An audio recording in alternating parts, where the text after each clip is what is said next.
What's going on, guys? Chip here. Welcome back to another Pokemon TCG video, where today we're going to be doing an early Atlantic City meta forecast. I'm joined by three special guests coming off an absolutely insane season, multiple regional championship victories, where I'm sure he's trying to follow that up. We have Jimmy Pendarvis, and I'm going to have these guys, as I introduce them, also give us a little bit of information about themselves, where they're from, and a favorite deck that they have played in the past. So, Jimmy, how you doing, man? How's you feeling? I'm doing well. I'm getting a little break from Pokemon here, only going to the esteemed League Cup tournaments. No regional championships in a while, but we've got one coming up. I'm pretty excited for it. Gonna try to defend the ones I won last year, maybe win some more. But yeah, I live in Orlando, and my favorite deck of all time is Zorotoad. It worked out pretty well for you last season, for sure. And, Decent deck. All right, and over to his right, we've got Grant Manley, who, coming off of a pretty sweet back half of the season, had to sit out a little bit last season, but still finished really strong. Basically, every tournament he's been to besides Worlds, he's done insanely well at the past few months, getting a top 16 finish at NAIC and then tearing it up at the North Carolina League Cups. Grant, how you doing, man? What's up? It's Grant from North Carolina with Chip. Maybe not my favorite deck of all time, but fresh in my mind, my buddy Malamar. Shout out to the Squid. Shout outs to the Squid. And then coming off of a top 32 finish at the World Championships after he has grinded in through the day one competition 2 years in a row, we've got Riley Hulbert. Riley, how you feeling, man? I'm doing well. I'm Riley. I'm from Madison, Wisconsin. Moved here this year from Columbus, Ohio. And my favorite deck of all time, I don't know about all time, but a deck I always thought was super, super fun was actually, I played against Jimmy once, was Decidueye Vileplume. That was the deck that got me into competitive Pokemon. So. Nice. All right, well, and if you guys have been watching my channel in the past, you probably recognize this group. We had the Memphis meta discussion last year, and I had a great time with these three guys, so I wanted to invite them back as we started to talk about the first regionals of this year, in North America at least, and that is going to be in Atlantic City heading up. So what we're going to be doing today is we're just going to be kind of running down all of the popular meta decks, kind of what everyone's opinion is on them, where they kind of sit in the meta currently. We're going to talk about the results from Sheffield this past weekend in Europe, and also looking at League Cup results posted on Pokestats.com. And the regionals results we'll be looking at will be on Limitless.com. Great resources out there for sure. And the way I kind of want to do things to kind of manage time, because that definitely becomes an issue sometimes in these type of discussions, is I'm going to give each person, I'm gonna when I talk about a deck, I'm gonna throw it to one person, let that one person kind of run through their thoughts on it, and if the other two have anything they really want to add to it, then we'll do it like that. So that way, not every person is repeating the same thing about all of these decks. So, sound good? Please give me Ability Zard. I'm not going to give Grant Ability Zard because I know his opinions on it. But you can voice your opinions after whoever talks about it. So, okay. Sounds good. All right. So kicking things off, I think there's no better place to start than the deck that just won the most recent regional championships, Gardevoir Sylveon, and I feel like that is probably something that came as a surprise to basically everyone. Definitely a deck, like, I don't think people would have been surprised if it made it into top 8 for sure, especially after 3 top 16 finishes in Worlds. But it ended up taking down the whole thing. Even after, in I think round 12, David had his custom catchers removed from his deck due to a deck list error. So honestly, one of the most impressive things I've ever heard from a Pokemon tournament. Like, usually major deck list errors like that just destroy your tournament, and then he was still able to win the whole thing, which is absolutely insane. Well, never with the attachment, so that's good. Yeah, always had energy for sure. All right, so Riley, I know you played this deck at Worlds. You have a lot of experience with it. What are your thoughts on Gardevoir Sylveon right now, and what was your reaction to seeing it win over in Sheffield? Yeah, not gonna lie, I was pretty. When I saw the top 8 bracket, I felt like Gardevoir Sylveon had a good shot, but seeing the top 8 bracket perfectly fall like that was a total shocker for me. I didn't even think Gardevoir even had going beyond top 8 potential in this format. It felt really good going into Worlds. It's kind of like the secret play, but As soon as like Ability Zard was all over people's radars and is pretty much definitively the most popular deck in this format right now, Gardevoir is like a horrible time against that. It feels really, really bad. Like they go first, turn 2 Welder, turn 1 Welder, knock out a Guardy, Welder to a Tornado, knock out another Guard, and you just immediately lose. That happened to me twice in my winning in top 8 of Worlds. Oh, so, that feels bad. So like it's a shocker to me. But the deck is, I don't think the deck is bad though. I just think it has incredibly polarizing matchups, more than almost every other top deck in this format right now. Where it's like if you win, you're gonna destroy them and it's gonna be horrifying. But if you lose, similarly, you're going to get bodied and it's gonna feel horrible as the Gardevoir player. So, like, where do you think its position sits heading into Atlantic City? Is it a deck like you would expect to see in numbers, or is it something like, since it did just win the most recent regionals, or is it something that you think people are going to kind of stay away from due to kind of a poor Ability Zard matchup? Yeah, I think there's some diehards that'll probably continue playing it no matter what, especially people who are fond of green decks in general. I don't think it'll be overly popular. I think in general, American regionals don't tend to be super influenced by European ones in the first place. We seem to have this attitude in America that European regionals just are meaningless and bad, which your mileage may vary on that opinion. But generally speaking, I think how popular Fire is in America just really dissuades me from playing Gardevoir personally, and as someone who really likes the deck. If I'm feeling uncomfortable playing it, I wouldn't recommend it to someone else either. Sure. Jimmy, Grant, do you guys have anything to add about Gardevoir Sylveon? I agree completely with Riley. He said everything that I would have said. I wouldn't have expected it to do well at the tournament, but then once it was in top 8 versus Pikachu, it felt like easy money. I didn't know his catchers were removed, but I guess I guess that's fine. That's just okay. So he did. Turn one fairy song every game, man. Oh yeah, never miss the energy. Yeah. Yeah, you definitely see weird stuff when in Europe. It's just one of those decks where I feel it's kind of like some stall decks where, like, in terms of where its matchups are either really good or really bad. So it's just kind of like a meta call, and you'll either hit your good matchups and you just destroy them, or your bad matchups and you get destroyed.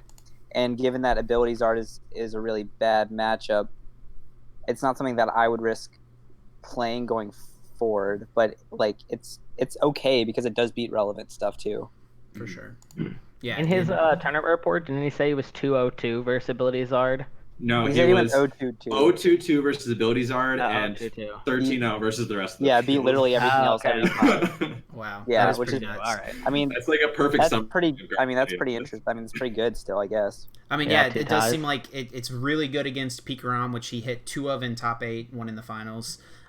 It seems like it's probably pretty good against Mewtwo due to Psychic Charm, right? And Tag. Yeah. I don't know. Probably autos balance too. Yeah, it's Fairy Charm, Ultra Beast. So I mean, the matchups are there, basically everything except for Fire.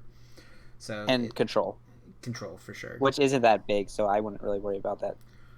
So I I don't know. guess. Talking through it, it doesn't sound like it's that terrible Yeah. of a thing. But is it really worth at a tournament where you at least have to play 9 rounds day 1 and then 6 rounds day 2? Is it worth trying to dodge the fire bullet that many times? Well, it's just like if you hit 2 fire decks and lose to both of them day 1, then you only get like 1 round of wiggle room versus everything else. Yeah, So that's what makes me uncomfortable.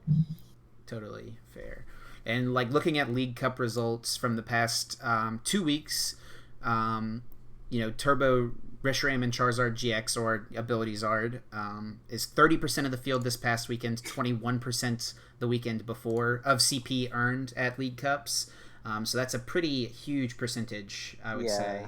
And definitely, 30%, is a lot of your rounds on day 1. So definitely might be something to consider. All right. So moving forward, a deck that got second place over in Europe, we saw Pikarom take it down. To me, Pikarom has kind of felt like a deck that's super consistent, super fast, and it doesn't take terrible matchups to anything, but it also feels like it has a hard time closing out games in my testing, a lot of the time at least. Jimmy, what have your thoughts been on Pikarom so far this format? I played a little bit of Pikarom at some challenges, and it felt all right. It honestly didn't feel as bad as against Ability Zard as people think. You can kind of just rush them down, and if you take down the one Zard with Raichu, you're looking good. I mean, things can get ugly if they like turn 2 GX attack your Raichu, and that's like pretty brutal actually. You kind of can't win if they do that. But I mean, if you avoid that part of the game, or if you can like take out their Vulpix, then your Pikachu's chilling, and you can actually beat them a fair amount of the time. I played against Jose and prized my Coco Prism, so I didn't attack for a little while, and it ended up biting me later. I lost to him, but I beat a couple other ones, and I would say that the matchup, like, I don't know, you're probably unfavored, but it's not like a free win like a lot of people say. And against pretty much everything else, you're actually just pretty good. Like, well, I mean, I had some labs. Guardy's probably a bad matchup, but I don't expect Guardy to ever be popular. So like the popular decks I would say are like Blounds, Zard, and Malamar. And you're pretty good against Malamar. You're pretty good against Blounds, yeah. So you've definitely got positive and negative matchups, but the deck's pretty consistent. I would say it's definitely fine for Cups. How do you feel it is for like against the Perfection like Mew and Mewtwo deck? So I have my own Mewtwo, so it kind of first forces their Jirachi down, and then you kind of target that. I haven't played that matchup too much, just because that doesn't feel like too much of a popular deck either. I haven't played versus Mewtwo a single time at any of my Cups actually, so I wouldn't really know, I guess, but it feels winnable. Yeah, I mean, I also feel like I haven't seen a lot of Mew and Mewtwo at our Cups. I think Grant could probably attest to that because we've been going to the same Cups the past couple weeks.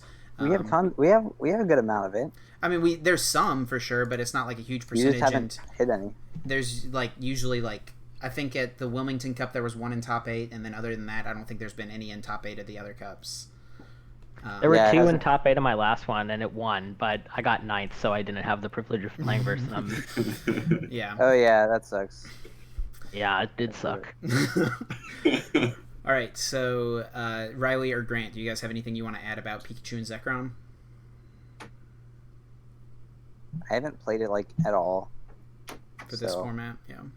I mean, pre-Worlds, but like not since then. Yeah. Yeah, I'm not a huge fan of Peak. It's like it's a fine deck, but it's just one of those decks where you're just kind of like trying to out consistency things instead of actually playing like a powerful deck. I don't know. I think like even if you set up, it still like can lose to lots of stuff. Yeah, that's kind of how I felt too. What I was like, saying, like usually when I'm playing against it, they set up and I still win. Yeah.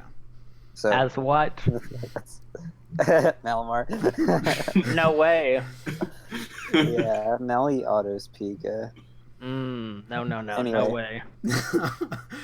Well, speaking of Malamar, it is Mr. Manley's turn here, and I don't think there's a better deck to give him to start things off than Malamar. So Malamar was a deck that basically like totally flopped the World Championships, right? Like there was one in top 32, and it was like Ultra Necrozma Malamar, like not even like straight Psychic Malamar or Tina Chomp, which I think were the most like hyped going in. And then now it seems like, you know, we look at the first weekend after Worlds at League Cups, Malamar is like 2% of the CP1.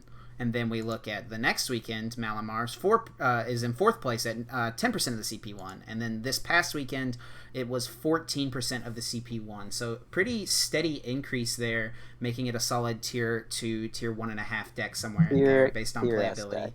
In Grant's opinion, probably tier S. But so Grant, why don't you talk to us about Malamar? Why straight Psychic Malamar as opposed to Ultra Necrozma or Tina Chomp? And where do you think it sits heading into Atlantic City? Okay, so Ultra and Tina Chomp are, in my opinion, just not good, and they don't do anything that... I mean, they can kind of one-shot stuff more, but you don't really need that. And I actually got this from Igor when he won that League Challenge. I was on stream, and he was just playing that deck, and I'm like, why is he playing that deck? And then I watched like a couple of his games, and I'm like, oh, that looks kind of good. I'm just going to try that. And then it's like really good. It basically... it's not as inconsistent as people think it is, and its matchups are really good to where like I don't feel like there's no matchup I go into thinking I can't win this. I think I can win every matchup, except abilities are with Scoop Ups is probably the worst one, but it's still like winnable. Like I've still beaten some, and basically it, like I said, it's pretty consistent. It's pretty solid. It's great for Cups because you just play against random stuff, and it's really good at beating random stuff because it's hard to counter. So you just have a good shot at beating anything, really. Pretty consistent, and yeah, it's been doing well for me at Cups, which I know isn't like the best gauge of how good a deck actually is for like League Cups, but it's been doing well for me so far. I just think it's good against everything, and yeah, that's pretty much it. Yeah, I think the deck's gotten you at over 150 CP, I think, at this point, from League Cups at least. So yeah, I just played at 2 weekends of Cups, yeah, and got first, second, top 8. Yeah. So yeah, pretty solid. Yeah, definitely a solid turnout. I think Malamar is like a deck that... And Stefan got top 32 at the regional. That's right, yeah. Which is okay, not bad. Yeah. One of the discussions I think we've had talking about Malamar was best of 1 versus best of 3, and then Stefan's day 1 record kind of solidified like what our thoughts I think were about it. How he came into day 2 at 504, where we felt like Malamar's really good in a best of 1 format because you can win that one game most of the time, but your games take a long time just because you're a slow deck, you're a 1 prizer, so your opponent's got to take all 6 prizes. Or all 6 knockouts, and you're not one-shotting anything basically. Yeah, because like in Cubs, it's either best of 1 30 minutes where you don't worry about that at all, or it's best of 3 60 minutes, which there's a huge difference between 60 and 50. So Stefan played it in best of 3 50, and like you said, had a ton of ties. He tied like 4 times day 1, and probably a few day 2 as well. And basically, we were talking about it, and he said he probably would have won all the games where he tied because the deck's good. And just play fast and scoop early. I mean, the thing about Malamar is it's hard to scoop early because sometimes you're playing from behind, and sometimes you like need to set up your board, so you don't really know if you're going to lose or not. Yeah. So, but in theory, if you play super fast, maybe it could. Again, it's hard to say because I've only played it at Cups. Yeah. But maybe you could finish in 50 minutes. Yeah, there's or a lot of just games. 2-0 everyone. Like, I guess that is an option too. I mean, there's definitely a lot of games where it feels like. You're behind, but like Espeon Deoxys is just such a powerful card that you feel like card is absolutely insane. Like you feel like you're definitely still in the game because of that. Riley and Jimmy, I don't know what your guys' thoughts are on Malamar. I want to know what Jimmy thinks of it because I know you and Igor probably test a lot, and he was the one that kind of brought the deck up first with the recycle energy and stuff. I played the list with recycle energy in it at the last cup, and I got 9th. What was my loss? Oh, I lost to Pidgeotto. Yeah, that was very fun. How do you lose? Don't you auto that deck? So it was a Polkadad, and honestly, I thought he was going to be playing Behemoth, so I benched Tina, and he he wasn't doing anything, so I was just going to GX attack him and win, but I didn't find it 3 turns in a row, and by that point his deck was super low, but I still went Stamp, GX attack 3 Pidgeys, but then he found double Custom Catcher that turn to bring it back up, and then he found another Water Energy the following turn to Kuno me. With only 1 Pidgeotto in play. So I don't know. I definitely would have won if I had just like made space for Mimikyu and played it like I should. You didn't play the Mimikyu? Okay, yeah. No, I had Mimikyu. I just didn't have it. I didn't play it down because I had to have Jirachis because I thought I was playing versus Behem. Like I just thought no chance this guy's playing Pidgey right now. Yeah. And then he goes like crushing hammer. Did you see the Pidgey or something and you assumed Behem? Yeah, he started Pidgey and a Ditto on the bench. Okay. That's crazy. So you basically accidentally bench locked yourself. It wasn't even like the Tina. Honestly, it could have been a Malamar. It would have been the same thing. I wasn't moving that thing, but I definitely could have played it differently to like give myself a chance past that. Because if I didn't have Tina down, I could have like gone into Mimikyu, copied resource, and tried to come back. But Gotcha. I ended up just rushing into the GX attack and then lost from there. The deck did feel like it could beat anything. But honestly, the format just feels like any deck other than Guardy beating Zard can happen. So like that's the only matchup where I'm like, whoa, like no thanks. Any other matchup, I'm like, all right, I'll give it a shot. Like the matchups all feel really close, and it really just comes down to like the quicker start and like, who finds custom catchers and stuff like that. Oh, another thing I want to say about Malamar is I actually tried the power plants. I don't like the power plants. I don't feel like it does that much. It's only really from U3, which you beat with Latios, which plug for Latios GX, a broken card in the deck. I can elaborate if you want me to, but I just wanted to basically say that I like the Latios a lot. It's been really good. And no power plants. Sure. I played 1 plant and no Latios. Yeah, the first weekend of... And that's how you leveled. Okay. I didn't play versus single Mewtwo, and my loss was Pidgeotto. I don't think it would have made a difference. Yeah, that sucks. That's unlucky. Yeah. The first cup that I played Malamar to, I didn't play the Latios because Grant had played it and I didn't think it was very good. And then, we talked about it heading into the next weekend and he convinced me of it. It did definitely seem like its spot was worthwhile.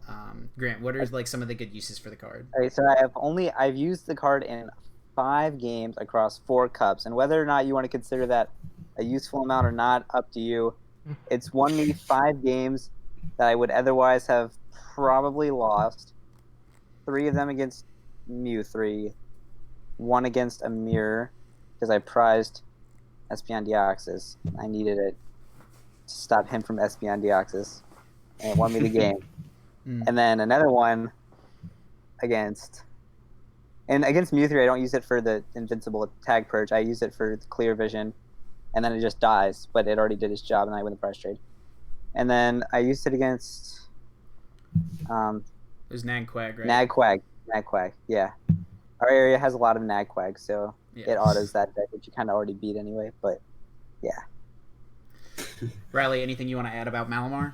Oh, I prized my Mew in that game, and I needed the GX attack to not get my board. You definitely need that. Yeah.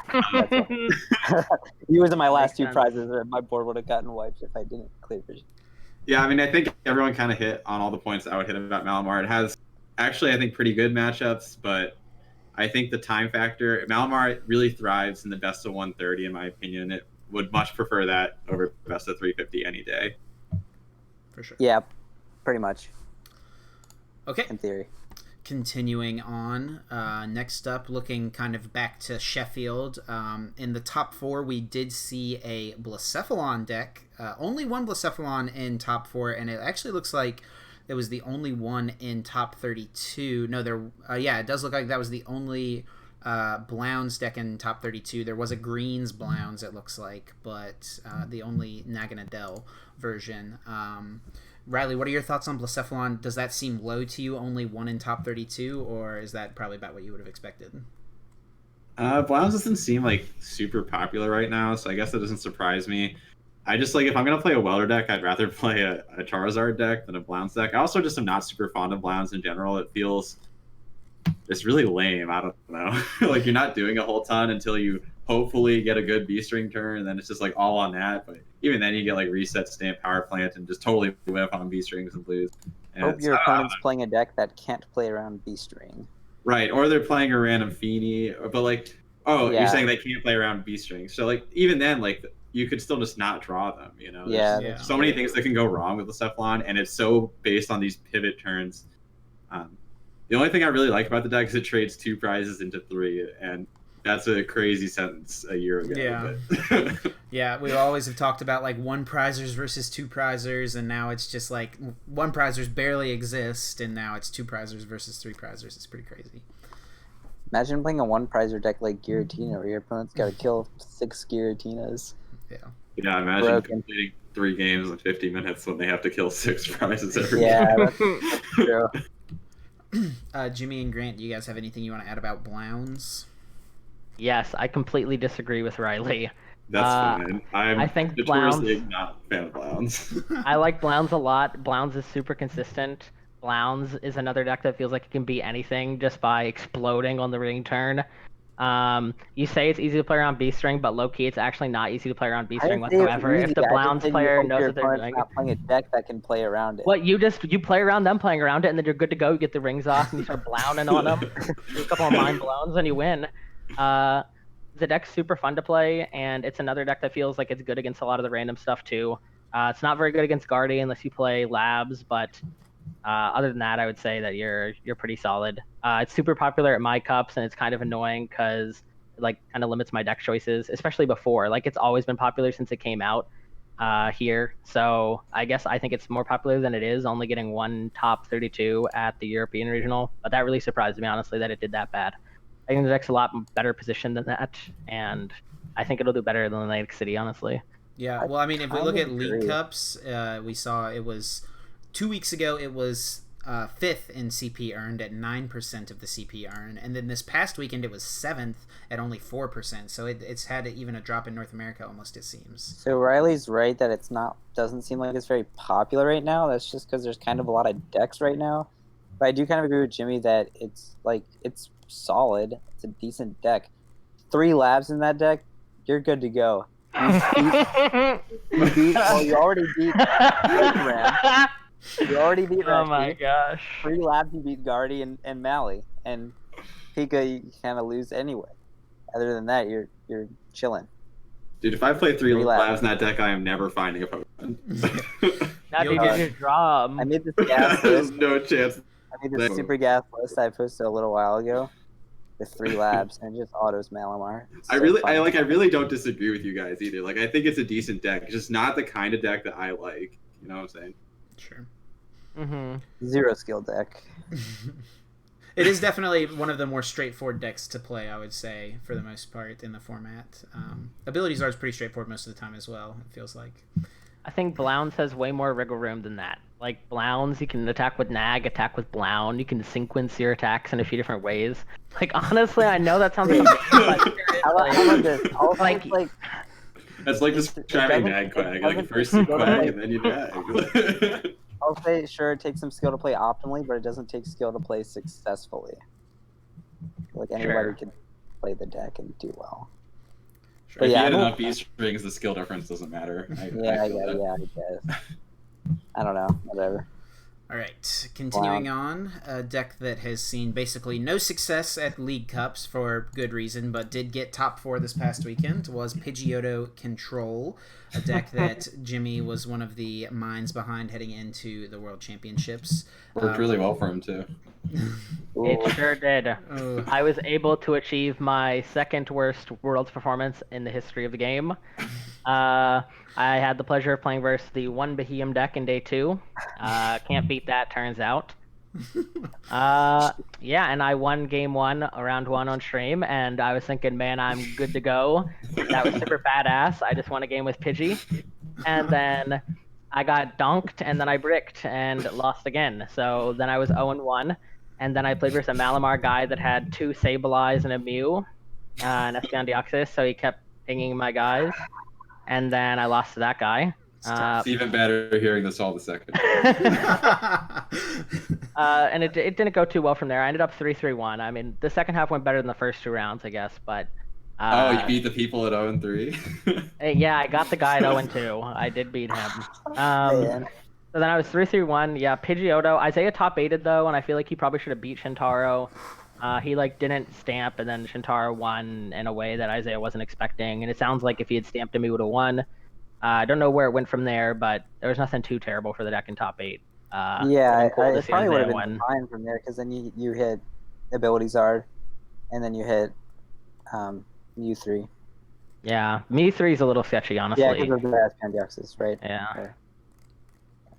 But I would say... Imagine starting 0-2 at the World Championships, and then you sit down across from your opponent, and then they flip over a Pidgey. What's going through your mind at that point? I don't know what's going to happen to me, but there's a reason this guy's 0-2. Yeah, it can't be all too I'm saying bad, right? Jimmy, you got one of your worst performances ever at Worlds, and you bubbled that League Cup because of that. Yeah. That's really nice.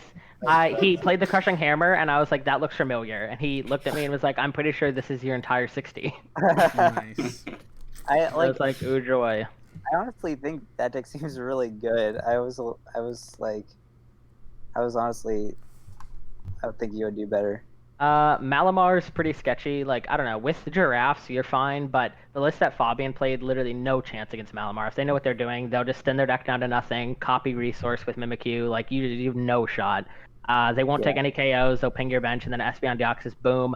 And I was thinking, okay, he probably just was like, all right, I'm going to lose to Malamar, that's fine, I'm going to cut the giraffe. But then on his post, he's like, nah, it's fine, dude, you win without the giraffe, which is just not, there's no way. So, would you cut the giraffe? Absolutely not. No way. No chance. No chance. It's good against Mewtwo. It's good against Mirror. It's good against Malamar, which is like the main function. And you're not beating it without it, so... Do you think it's favored with it against Malamar? maybe slightly. It's really close. Yeah, Okay. I actually, Azul was talking about this in his stream today, saying that Giraffe like felt necessary to have a chance against the Malamar, and even then it was like 50-50 if the Malamar player knew what they were doing.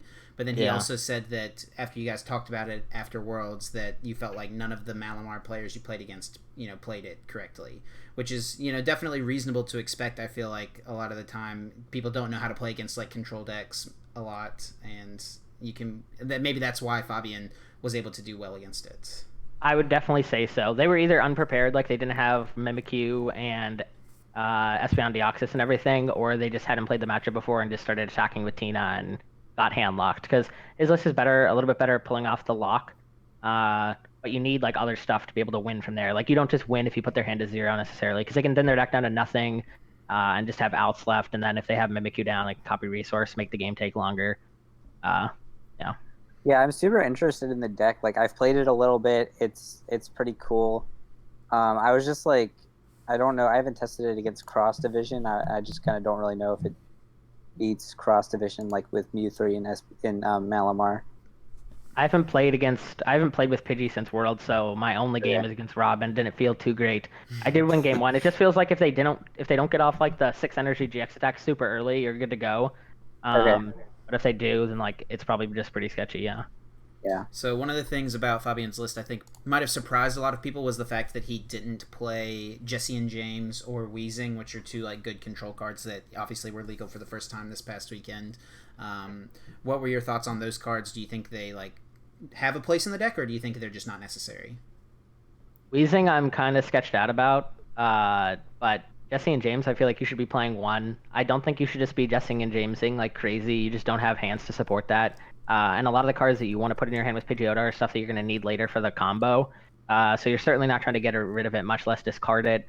And it's honestly going to be hard to Weezing a lot because you're not Broxing every turn like you are with Shed. So I would say like maybe 1 Weezing, or no Weezing probably, and then like 1 Jesse James. Gotcha. But his 3 Mars, that felt good. Maybe you could try to do 2 Mars and a Jesse James or something. Yeah, I thought it was kind of interesting that he didn't run it because I was actually thinking that the deck might not actually need it. You can hand lock them like a turn earlier, but I don't know if you like need to.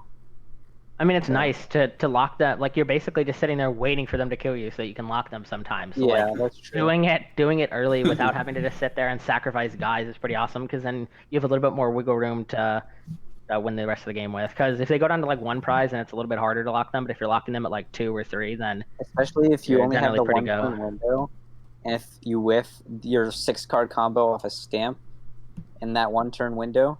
Yeah, that's not good. You don't want to do that. It feels like Jesse and James as well lets you like be more aggressive with milling if you need to. Like you can stamp them to 4. Like if your deck's low enough, you can stamp to 4, Surge, Jesse James, Pubhead, Jesse James again. Like if necessary. I don't know. Like I feel like it's useful for things like that. Yeah, it's just like it's a pretty good card. Like Delinquent, I mean, I don't know if it's really comparable to Delinquent, but I'm more costly than Delinquent. Yeah. Delinquent was pretty juicy. When you hit them with it, you kind of just won. I like Delinquent. Regional finals. Yeah, for sure. All right. Anything else we want to add about Pidgey control, or are we good to move on? Lose to Malamar, can't play it. All right, continuing on here. We haven't talked about, in depth at least, we've mentioned them, of course, but we haven't talked about either of the Charizard decks. And so since Grant is up next, we're not going to talk about Ability Zard first. We will talk about Green Zard, however. My top 4 Worlds list. Grant and Blaine, of course, worked on the list that Blaine got top 4 with, and then Jack Culkin was able to make top 8 this past weekend in Sheffield with a list that played Lugia GX, which is definitely unique and interesting. Grant, what are your thoughts on Green's Zard in this format? A lot of the time it feels like it's just kind of outclassed by Ability Zard, like it can't beat Ability Zard, but maybe it can't beat Ability Zard, but it can beat other things, so... Sure. All right. So thoughts? I'm just curious if you happen to know off the top of your head what it lost to in top 8 of the region. I don't. Okay. No worries. So yeah, Greenzard's pretty good. Me and Blaine worked on the list for Worlds for like a long time. And he got top 4, which is pretty cool. Lost to Mr. Brand with the Mew 3 deck because our list for Worlds was pretty bad against Mew 3 because we weren't like expecting a ton of it. So our strategy was plant and then 1 stamp and just hope you get them with that. And you also had to kill the Marshadow beforehand. So since then, I think like I would consider another tech for Mew 3 like Lysander Prism Star, which if they play correctly and they know about the card, they can sort of play around, but it still helps. And I think Lysander Prism Star is not a meme. I think it's actually a good card. Can be used against Malamar. There was another reason for it, but I forget. But yeah, Green Zard overall is pretty solid. The problem with Green Zard is Ability Zard's popular now, which is a really bad matchup in my opinion. And people like will say you can like tech stuff to beat it, or you can like beat it anyway if you just kill the Ninetales. But like I still feel like it's unfavorable. Like I think it's 40-60 at best for Green Zard, probably worse. And so I think that's a pretty compelling reason to just not play the deck anymore, honestly. But it's really good against Pika. Pika Judge actually beats it too, so that kind of sucks. Pika with 4 Judge. But normal Pika is pretty free. It's good against Malamar. It's good against...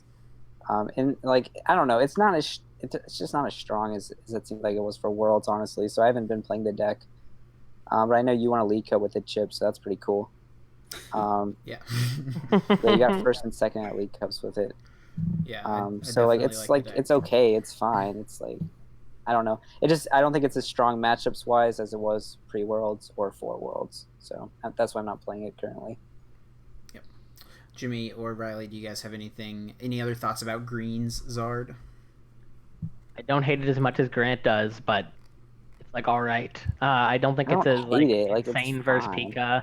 Like just regular Pika can honestly beat you, just because you only have like your 1 Valk and then your 1 Zard, and then they kill your Valk, and then it's like go time. Like you gotta get it drinking, or you're just gonna lose. So like, I honestly really don't think the matchup's that bad for Pikachu. I feel like that's just another matchup where either deck can win. It's just like comes down to the starts. I think Ability Zard is definitely bad for Greens, but you can win. You can like cheese them with Plant and Stamp. Stamp's pretty good. You can also kill Tails. Yeah. You got to be careful because you can't just spend all your catchers killing that. Otherwise, you have no freedom to like kill Victini or Turt, and they can play around Stamp. Yeah. Yeah, I know at Worlds, Rahul got top 16, I think, or top 32 with the Fighting Dojo version, and he's still, been playing that at League Cups and stuff. Do you think that Fighting Dojo has any merit as a way to, be able to respond with a 4 energy Charizard to Ability Zard? Is that something you think Green Zard should consider to play? Honestly, maybe. Yeah, maybe. I didn't like it before, but with Ability Zard, like as much as I hate to admit that the dojo, it's such a cheesy combo. I give Rahul such a hard time about that combo because it's so cheesy. But it might actually be good now, just because if it does help against Ability Zard, I haven't tried it personally, but it would be worth it if it helped in that matchup, I think. Also, Green Zard, I forgot to mention this, one of the few decks that autos Guardian, so that's really cool. I honestly think it might even be better against Guardian than Ability Zard because of the healing, but there's no way. It's so good. It just autos Guardian, dude. It's so free. Actually, I'm like almost inclined to agree, just because you can cheese ability with plants, but you can't do anything to greens. Yeah, hear it from the Guardian player himself. The only thing you can do to greens is you just cheese them with Magical Miracle, but you have to get it off in the first place. I played against 2 in the open, and they didn't Magical Miracle me a single time because I just obliterated them. Yeah, things would go exactly perfectly. Yeah, at the Open, Grant and I were both playing Green Zard, and it got to a point where, like later in the tournament, I was 32 too, so that's okay, I guess. Yeah, we both did get top 32 with it. But I was like, I haven't played against this Gardevoir deck at all. I really don't know much about this matchup. Grant, what should I do in the matchup? And he said, it doesn't matter. Just do whatever you want. It almost doesn't.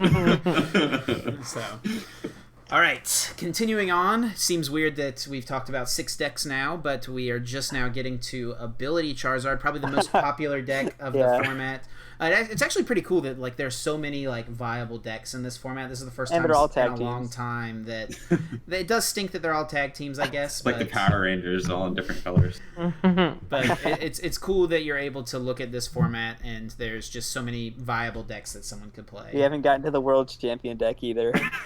Yeah, there's still several to talk about for sure. But ability-based Charizard, took up 2 of the top 8 spots, and we saw Gustavo Wada get top 8 with the, I believe he was playing the Mewtwo that lets you put a supporter from your discard on top of your deck, which I thought was pretty cool. I know Azul also played that this weekend at his League Cup in Mewtwo box, so that might be something we start to see people play. And we also kind of saw that there's, kind of the 2 versions now. The Limitless guys that brought the 18 Fire Energy version to Worlds with the Scoop Ups have cut the Scoop Ups. We've gone to Fire Crystals. We've added the Baby Blacephalon. So it's kind of cool that the deck has undergone several different changes. Riley, where do you think it sits right now? And what are your opinions on the different versions, different ways to play the deck? Yeah, I mean, I think the deck is crazy. And I think really the bread and butter that makes it crazy is the fact that you can gust every single turn. No other deck can really replicate that Guzma effect as well as Ability Zard can. And you can steal wins from matchups that look horrible on paper. Like a good example of that is I feel like every time I play Ability Zard against the Nagquag deck, I just gust every single Wooper and they literally never get the strategy off. That's so rude. It feels fantastic though. You're just like going in with a 1-prizer, annihilating Wooper. It's like, what do you even do at that point?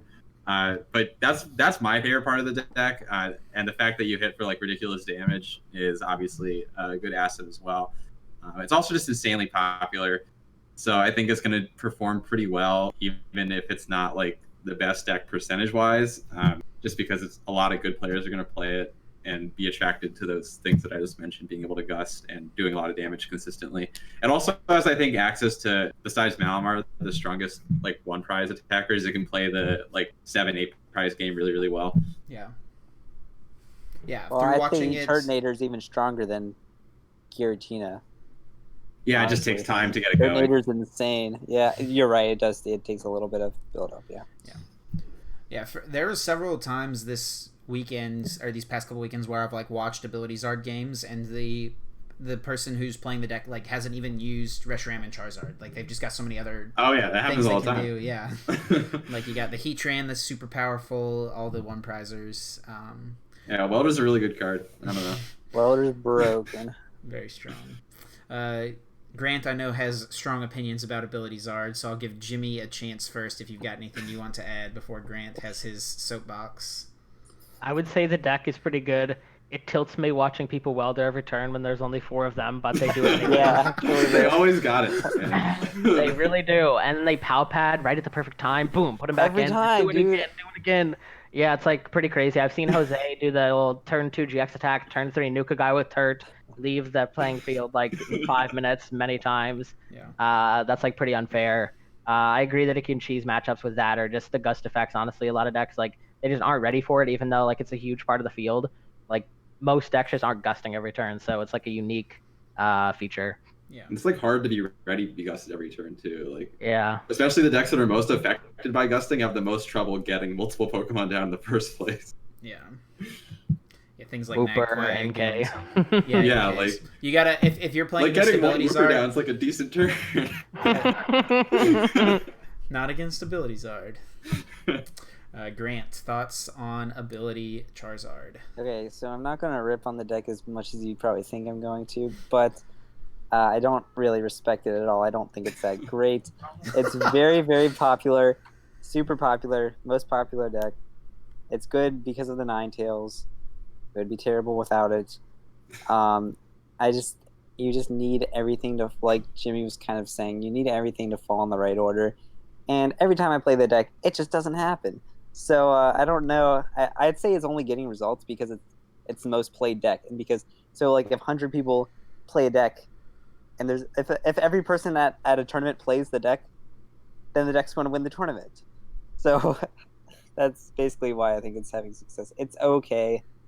I just think it's it needs a lot to go right in the right order, and I don't know. Yeah, Yeah, I just don't respect it that much. I don't think it's that great. Whatever. Grant has bad opinions of it because at our first League Cup in North Carolina after Worlds, he was like, "Oh, this shiny new deck, this seems good. I'm gonna play it." Well, okay, I got absolutely blasted by it at Worlds because the guy just drew insane and odd and just obliterated me so bad. And I'm like, oh my goodness, this deck is insane. And then I tried it. And I actually played at the Cup. I played the version. It was almost like the same as the version that Robin played, I think, with the crystals. I don't really get why you play Victini in that version, but whatever, because you don't play It's as many just for energy. Malamar. Yeah, it's still good against Malamar. Okay, so I basically played that version, and I mean, I made my own list, of course, but I opened 3 crystal in hand, 3 out of 5 rounds, and I bricked completely, and I went 2 and 3. So that that like kind of left a bad taste in my mouth. And every time I try to pick it up since then, I draw terrible with it. So whatever. Yeah, It's funny that you call that out, because in the Limitless podcast, Tord was talking about how they arrived at like fires, and they said originally they played something a lot closer to what Robin played in Sheffield with the 4 crystals. But he was opening hands with like multiple crystal every game. He was telling his opponent like, "We're gonna play this as a fire this game," and attaching crystals to his Pokemon. Honestly, maybe they did that because people were checking the WOB, so they didn't want to like rely on the Victini as much. That's what I think was the thought process. Which is kind of smart. But yeah, I don't know. Just every time I play the deck, it just draws so bad, and I see it draw so bad so often. Half the time I play against it, it draws so bad. Because I feel like you either draw terrible or you draw perfect, and there's no in between. Yeah, that's definitely fair. I think you don't hit Welder 2 out of 3 turns. You either hit him like 6 turns in a row, or yeah, exactly. Yeah, I'm at this League Cup that Grant played the deck out, where he unfortunately went 2-3. I watched one of his wins where he was against a Green Zard. Oh my goodness, this poor Green Zard player. I turned 2 Tails, double blazed him. I went first, Weldered. Welder turn 1, turn 2 Welder, Tails, double blaze his Richey. He plays another one. I go turn 3, Welder Turt, Tails, kill it, GG, and we're done. And that's kind of like what I think Jimmy was saying that happens sometimes. So oh yeah, when it happens, it feels so good. That was really funny. Incredible. I couldn't believe it. I'm like, this deck is so stupid. Good feeling when you pull it off, for sure.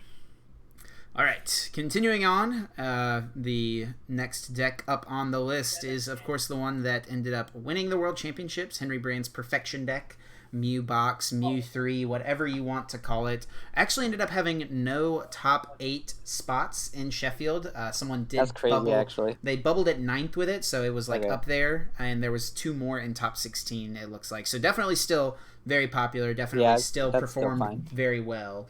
At the tournament. Jimmy, what are your thoughts on Mew 3? I think obviously it got a boost from Hidden Fates with the Charizard from the set, or also the 10 promo. That card is like super good for the deck. Oh yeah. And like playing Victini now for Ability Zard seems good as well. Or sorry, Wobbuffet for the Victini and Ability Zard. Jimmy, what are your thoughts on Mew 3? Sorry, not Malamar.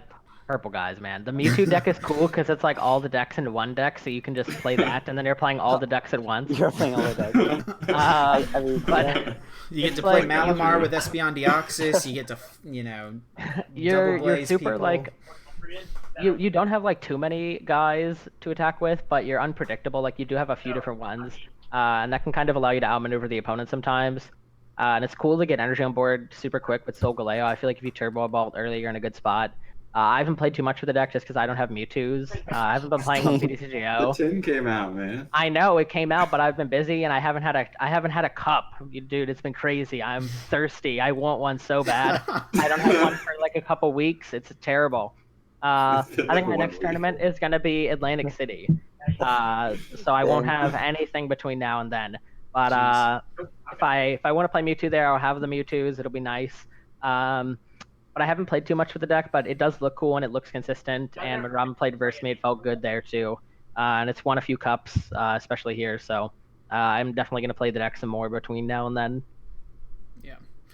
Yeah, it's crazy you don't have any tournaments before AC. I think Grant and I have 3 League Cups before Atlantic City still. So I was looking at the tournament locator, and the first one between now and then is on the same day as Atlantic City, and then the first one after Atlantic City is on that Monday. So I'm coming back playing in the challenge. Woo wee! That sounds like a nightmare. All right, Grant and Riley, you guys got anything you want to add about Mew 3? I have no problems with Mew 3. I think it's great as long as you don't play the Cobalion. Feel strongly about the Cobalion? The ability, man. The ability is so I think it's terrible, man. Using Cobalion GX attack is using Clear Vision on yourself. I mean, Not quite, but that's okay. Not exactly. Yeah, it gives you a turn. Yeah. I like the deck. It's pretty cool. I feel like it's honestly it's got the same engine as Ability Zard, but at the same time you can do more with less with the deck. You have more options, and yeah, like Jimmy was saying, it gives you a lot of options. So there's a lot your opponent has to deal with, and it's kind of hard for them to play around everything that you can do, because you can just kind of like do something different on a moment's notice. Like, pretty cool. Hello, Mr. Cat. Your cat's very aggressively licking themselves. Thought we weren't talking about cats this time. Poofa. Yeah. So do you guys think that moving forward, Mew 3 should, after looking at Sheffield and seeing that the ability Zards have kind of responded to the inclusion of Wobbuffet by, playing the Fire Crystals, do you think Wobbuffet is still worth including in the deck? Absolutely. I love the 100%. Wobbuffet. The Wobbuffet's genius. Because Wobbuffet's insane, yeah. Either you mess with their Victini, or they can't Victini you anyway because they're playing crystals. So either way you take away that option. Maybe that's not the best logic, but and also you can just like randomly stunt on like a Ditto here and there. Yeah, like Malamar. Oh, nice Ditto. Can't evolve it.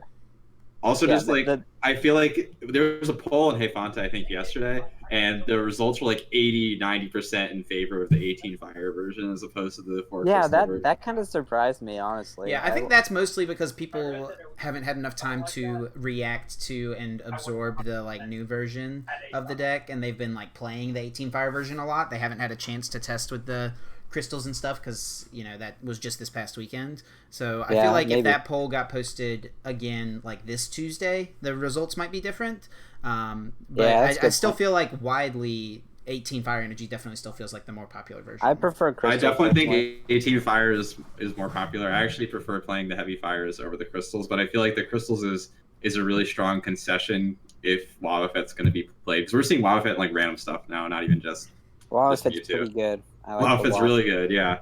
I like Mewtwo a lot. Oh, it's one of my favorite decks. It's so good against Nagquag too, which all our locals play freaking Nagquag, and you turn off their bulk and their Ditto. All right. In my area, the crystal version's been more popular, and I would say the people voting on the poll and saying the 18 Fire or whatever, that's probably just more popular in their area, and maybe Wobbuffet isn't as popular. There's a ton of variance between local metas and local decks and everything like that. So yeah, for sure. I still think Fires will be more popular in the end. I think Fire will be more popular at AC, but after that, one of the decks will probably be established as the better one, and we'll certainly find out which one's more popular at AC too. So it should be interesting to see after that what everyone's opinion is. Yeah, definitely. All right. We've got just a couple more decks I want to touch on. That's basically everything from top 32 at Sheffield, but one of these decks. No Nagquags in top 32. You're kidding. No Nagquags in top 32. Did it make top 4 in Melbourne or something? I'm not sure actually. It may have. I think one of them did make top 8 at least. That's pretty funny though. I'm pulling it up. Sorry, I kind of hijacked it. Do we want to talk about Nagquag or not? That was the next deck. You got a Nag, and then you got a Quag, and then you get out Keldeo, and you win. You're good to go. First you Nag, and then you Quag. There was one in top 8 of the Melbourne Open. I low-key kind of like Nagquag. Not gonna lie. All right, well that's good because you're up talking about it. It didn't have any finishes in Sheffield, like I said, but it was 5th this past weekend in CP earned at League Cups, so definitely still an insanely popular deck. It's really impressive for Nick. Right, that's kind of actually with all the decks there are. That is kind of crazy that I was 5th. Here's the thing with Nagquag though. Your problem with Nagquag is that the deck's inconsistent. So what you do is you cut the customs, you cut all the bad cards, you play 2 2s of Strika. and now your deck's gas, and you hit everything all the time. No leaks, guys. That's the sauce. Yeah, So here's the thing with Nagquag. I think it actually beats everything except Malamar, and it sucks against Malamar. And it autos Pidgeotto, which is hilarious. They can't do anything. So, yeah. But it loses really bad to Malamar, but I think it's actually pretty decent against everything else. If you set up multiple Whoopers, you're fine against Ability Zard. I think that's honestly one of its closer matchups is Ability Zard because... The Gust? The Gust and the non-GX attackers, and they're fast. But it's got good matchups. Honestly, it's pretty solid. I think Ability Zard is favored against Nagquag, like super free actually. Interesting. Why is that? All of Nagquag's attackers are terrible, and you'll just kill them. You'll just turret one, Victini one, boom boom, and kill things early with Tails while they're trying to get down one Whooper every turn, and you just kill it over and over. If you get down enough Whoopers, you're fine though. Well, also, but just because you have a Whooper doesn't mean you have like a ton of energy. Yeah. Like a 3 energy Quag doesn't even KO a Richey. So when you're putting that much gust pressure on, it's like actually really hard to KO. So I will say, I've played like a Nag doesn't KO Victini. I will say it's super winnable for Richey, but I wouldn't say it's favored for Richey. I don't know. Yeah. And we'll have to disagree. Yeah, I think that I'm not going to push too hard for Nagquag. I don't like it that much. I think did just say it beats everything except Malamar. I mean, it's deep. But nothing beats Malamar, so really that's as good as the deck can get. That's true. That's true. You're absolutely right. I think it's also unfavored against Guardian. It's unfavored against which might actually put it in a bad spot now that Guardian just won the thing. But yeah, I think it's good against like a lot of stuff though. Yeah, I mean, your game plan is just like so set in stone, right? Especially against the Charizard decks. Like, for example, this I played Green Zard to 2 League Cups, and I actually somehow beat 2 Nagquags, which is just a terrible matchup for Green Zard. Like, it's close enough for Ability Zard because you can gust early and like pressure them a lot more. Yeah, you didn't beat all the Nagquags. That's crazy. But I got really lucky to beat one in Top Cut. He like kind of bricked, and like my deck was way Top more Cut? consistent. And he probably only got down 1 Whooper the entire time you saw this guy. He had 1 Whooper out total. He destroyed poor Whoopers, man. He destroyed me in game 1. Like, it was not even close. Like, his setup was literally perfect. Literally, turn 2, he had 2 Quagsire, 3 Naganadel. It was like perfect.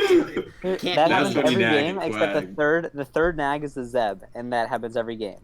I don't believe that. Anyway, and then I was able to beat him 2 games in a row because I got really lucky. But then in this League Cup this past weekend, on turn 1, my opponent acrobiked on turn 1 and discarded 2 Poiples off of their acrobikes, and so I just killed 2 Poiples and won the game because they never had enough energy to kill the second Reshizard. So like, the strategy is super set in motion. Like, you know exactly what the deck does. It's not going to throw any surprises at you, really. And if you can manage their side of the field, you're probably going to be able to win.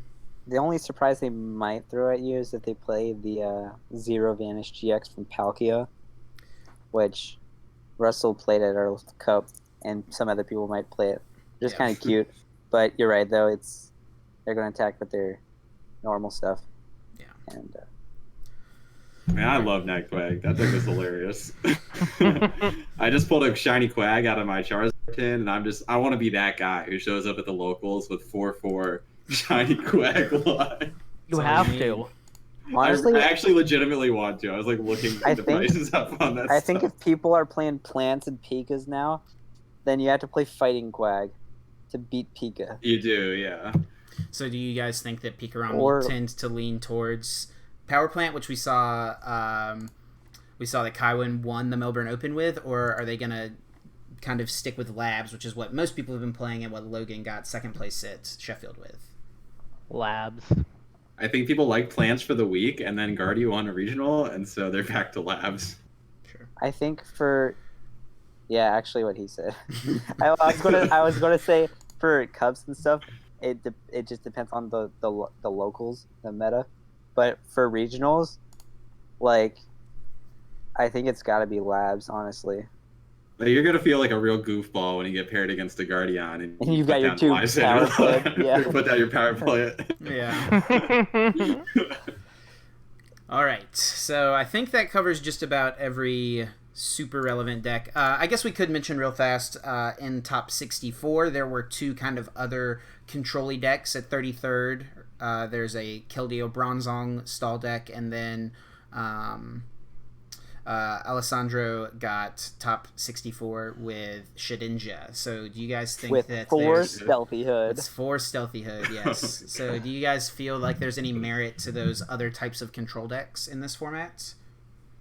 We can start with Jimmy on this one. Nope. All right, my turn. Grant. I think Keldeo Bronzong was really good for Worlds, and I thought it was really cool. I don't think it's good anymore. Again, plants and even if, and I guess we just said Pikas are going back to labs, but still, it's way too tunneled into a specific meta, and I think there's too many decks for Keldeo Bronzong to actually do well. Shedinja, on the other hand, I think Shedinja actually has merit. Here's the thing with Shedinja, I always think it's good and I want to test it, but I don't want to actually play the deck, so I never end up testing it. There's no way Shed is good. Why? Even if you'd have to play Hood just to beat Tails, and you still have a gazillion other problems. If you brick, you just tie that round. You lose to Pidgeotto. There's infinite things. I don't know. If you brick, you tie that round. That's Pidgeotto too, though. That is, and I'm not touching Pidgeotto with a 10-foot pole. So you don't think Pidgeotto is good for Atlantic City, Jimmy? Probably not, no. Espeon's super annoying, and I don't want to have to rush through all my rounds and be there till time. I want to play a deck that wins or loses in 5 minutes, then I'm out.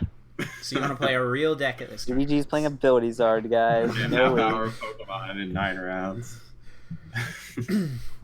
All right, so I think that should cover just about everything. So as we close things out here, before we do plugs and stuff, I'm going to give you guys a chance if you just want to go through 3 most played decks as of now, in your opinion, for Atlantic City, and 1 deck that you expect to win the event. So we'll start with Riley. 3 decks, the 3 most played decks, and a deck that you would expect to win the event. 3 most played Ability Zard will be number 1, and then trailing around it, the 2, 3, probably something like Malamar and Pikarom. As far as winning the event, that's a really hard question. I feel like all these decks kind of take a lot of close-ish matchups. Even the unfavored ones are still usually pretty winnable, except for Guardian of Fire. Sure. So I want to say something like a Green Zard will win the event. Oh, okay. That's kind of unexpected. Yeah. That's why I said it. Nice. All right, Jimmy, top 3 decks and a deck you would expect to win the event. I would say the top 3 decks will be Ability Zard, Pikachu, and Mewtwo. And I think something out of nowhere will win. Something out of nowhere. So the DDG has a secret deck. I don't have Secret anything, deck. honestly. I've not played a single game. Just leak. I've not played a single game outside of the tournament since Worlds. I do hope to find something. I've been thinking a lot, going through my process a little bit earlier than usual, but it just blanks every time. It's not literally until what he says when he has the deck. It's not until the pressure is really on that you're like, oh crap, I gotta come up with something now. But there's just I don't know, maybe it could just be an adjustment to one of the standard decks, but even though there's a bunch of different decks, honestly, they all kind of function the same. And if something's just better than, because a lot of the decks feel like they're on the same level right now, and if there's just something even slightly better than what's out there right now, it could have a big advantage. Yeah, definitely the marginal improvements at this point. Yeah. All right, Grant, top 3 decks played and what you expect to win the event. Ability Zard is the most popular, then Mew 3. Third deck, I actually don't know off the top of my head. It could be Pika, it could be Malamar, it could be Guardian, maybe. I don't know. Just go down the list of all the decks. Yeah. Malamar was close to top 3 on my list, so I could see it making the top 3 too. It just say depends. Malamar at Worlds is 30% of the field again. We'll just say Pika's the third. Pika's the third most popular deck. Yep. The deck that's going to win the tournament. Could be Mew 3. Bro, you didn't even say Malamar. No, Malamar, dude, it beat everything except itself! How does it lose? Could be Malamar. Are they just tying each other out of the tournament because you got to kill all the guys 18 times and then it's a tie here, a tie there, and there's too many ties, they don't make it to the top 8? Because everybody's playing Malamar. So everybody's going to go 0-9. Malamar wins the tournament free because it just 2-0s everyone. No ties. I'm just saying, last time we all gathered, Malamar won the tournament, so. That's true. Wait, did it actually? Yeah, it was Memphis, and none of us liked it. Malamar. Yeah, I played the busted Coco deck at that tournament, so... That was the worst deck y'all played ever. Hopefully, I have something as good as Coco for this event. Passimian. I top 8 of that tournament. That's cool. Oh yeah. Not playing Malamar. All I played right. a deck that autos Malamar. Well, there I we watched go. Azul lose to Magnezone at that tournament with Coco. Busted.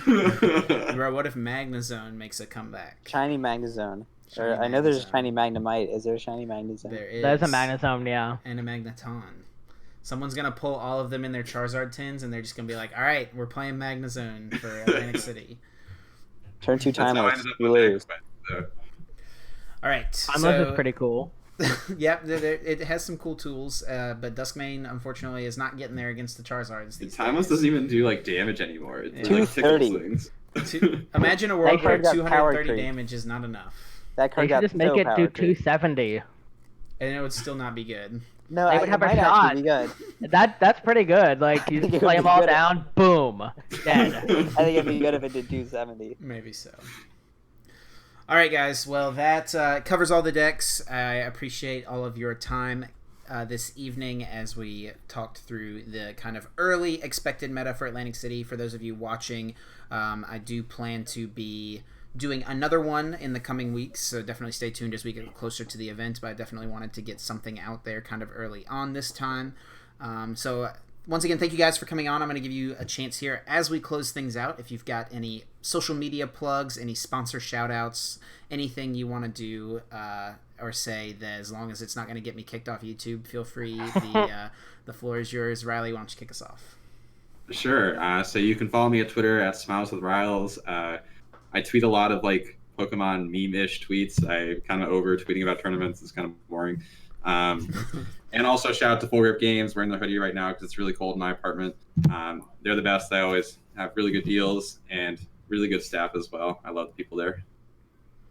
All right, Jimmy. I'm with Riley as well. Shout out Full Grip Games, Sean, Andrew, Jameson. I love you guys. It's been really cool being on the team. I had the privilege of crapping the bed at Worlds for them. That's right. I picked up the slack, bro. I'm coming in hot this season, and it'll be some Full Grip wins for sure. Coming Follow in me hot on with Twitter. no games played since Worlds. It's okay. I've still got 2 weeks. All right. And yeah, follow me on Twitter, GingeTCG. I've got some memes, some dreams, and some salt. A lot of Like salt any Yeah, of lately. that. your tweets are hilarious. The salty tweets are so funny. Having a good time at Cups. All right, Grant, bring us home. All right. I write for Poke Beach. Go read my articles, please. Follow me on Twitter. I'm not sure what my handle is. I think it's GreenM99. I think it's GreenM99. So yeah, and then Team ARG, best team. Go shop at Team ARG. Alter Reality Games for Bro, you don't even know your store. good stuff. Pokemon singles and more. And tournaments every once in a while. All of their stuff will be linked in the description, guys, so even though Grant doesn't know his Twitter handle, it'll be down below. Thank you guys once again for coming out and doing this, and thank you everyone who stuck through and watched this 1 and 7 minute long video. Yo, thanks for having me, bro. It was fun. I appreciate you guys coming on. Always a pleasure. Yeah. All right, and that is going to do it for us. You can also be sure to leave a like on this video if you enjoyed. Subscribe to see more Pokemon TCG content, and you can also follow me on You Facebook. got us up, ladies and gents. Got it. Hit the sub. Absolutely. Also, feel free to follow me on Facebook, Twitter, Twitch, and Instagram. All of those things, as always, are at Trainer Chip. Thank you guys once again, and we're going to get out of here. Until next time, take care.